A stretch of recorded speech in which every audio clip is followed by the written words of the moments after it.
Hey, what's up? Today we're going to be taking a look at the P-Bandai Hazel Custom High Grade.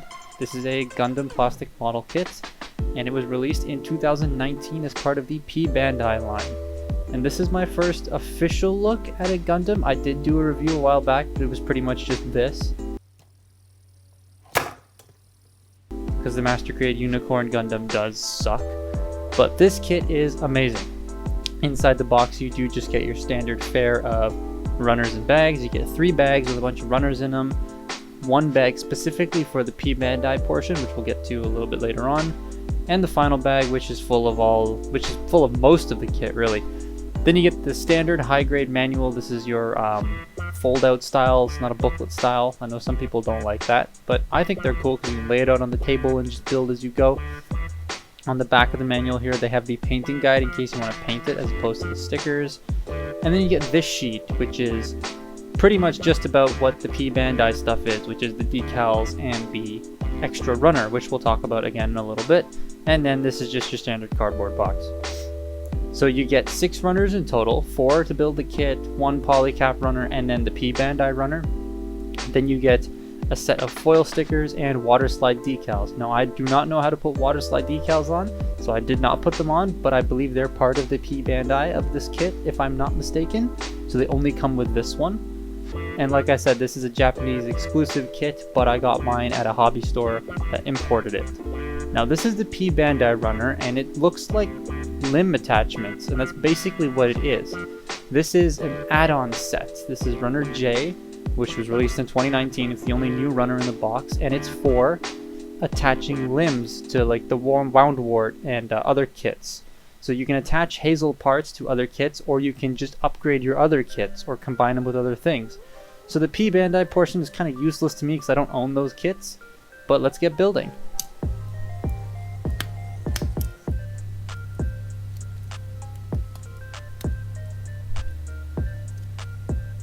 Now the Gundam Hazel here comes in at around 5.5 inches or 14 centimeters tall, so it's your standard high grade height. A bit bulkier than your normal high grade, and this thing honestly is awesome. You do have 2 foil stickers in the shins for the cameras, some for the eyes, 1 for the mohawk stripe, and then 1 on the backpack, but that's it for the stickers. And that's awesome because normally you get like the high grades nowadays that come with huge color correcting stickers. But this one, all of the color and detail is done very well. It is missing some yellow on the backpack there and on the legs, but that's easily fixable with some paint, and that's what you buy the Master Grade for.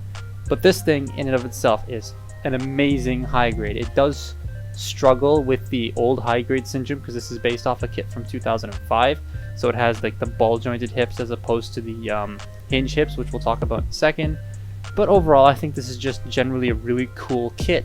I believe this mobile suit debuted in Build Fighters, the original Build Fighters, which I have seen, but I don't remember any of it. So yeah, I'm not going to talk about the show, but there it is playing in the background. This guy though, it looks awesome. This has to be one of my, if not my favorite high grade that I've ever got. And I don't have very many, but this is really, really cool. And it's a great starter kit, the regular release, not the P-Bandai one. Articulation wise, the head's on a ball joint that has a hinge at the bottom, and he can look left and right and whatnot. His head is a little hindered by his collar. The shoulders can do 360 and they can go out that far. The shoulder pad does move out of the way. Bicep swivel, a double jointed elbow, and the wrists are on a standard ball joint. The waist can only rotate a little bit and ab crunch just a little bit. The hip skirts do come together, but you can separate them like I did. They move up that far. The knee pad does kind of get in the way of the kick, and no backwards movement because of the butt flap. And like I said, those ball jointed hips kind of limit the hip posability. He does have a double jointed knee, however he's very bulky in the lower leg area. And you get ankle pivot, swivel, and very good front foot articulation. That has to be some of the best I've ever seen of any of the high grades I've built. Now, accessory wise, he does come with a rifle. Don't know what it's called, don't really care. Has a movable arm on it. The magazine does come out, however you can't swap it with any of the other magazines that come with the kit. He does have the standard shield. I don't know why I keep saying he, it's a giant robot. It comes with the standard shield. This is the same type of shield you'd see with a gym sniper. You do get an extra hand with the beam saber, and I always keep the beam saber in here because this hand is notorious for just falling apart. It's one of the worst aspects of this kit. And then you get the booster shield, which is my favorite shield, the one I display my high grade with, because there's the booster at the back. It's basically a rocket. It looks really cool. You do have a little flip out handle inside, which we'll talk about in a little bit, and then your standard shield adapter. So this guy has a problem with the wrists. There, if you notice, there's tissue in the wrists there, and that's because these wrists are fine until you put something in them, and then they're so loose. Like, he cannot hold his gun. I'm going to put the beam saber in this hand because I don't want to remove the tissue from the other one. But you can see it's extremely loose when you put any weight in the hands. So, and there you go, the hand fell apart. But yeah, that's unfortunate. That's one of my other major gripes with this guy. So I had to put tissue. You can put like floor polish in there, but this is just my quick, easy fix of putting something in the wrist. Now, to attach the rifle, you just pull the fingers apart and you drop the kit as well. You pull the fingers apart, just like your standard high grade, and you just slot the gun in place and then put the fingers on top. You drop it again because you're supposed to be professional at this. Plug the hands in, struggle a lot to get it clipped in, and there you go. That gun just holds in place, and it holds quite well in that hand. That hand doesn't fall apart like the other one, which is quite unfortunate. The shield does slot into the arm there, just on the standard high-grade shield adapter. This one's a little bit loose, but the booster shield fits quite nicely, and I honestly love how that looks. That's my favorite look for this kit. This is how I display it on my Gundam shelf. Now, the booster shield does have a cool little feature, because it's a booster. Get off, there we go. It's a booster. So I'm going to attach the normal shield on. Now you look at the backpack, you can extend it and fold it backwards. And there is a hole right here at the back, that's a polycap.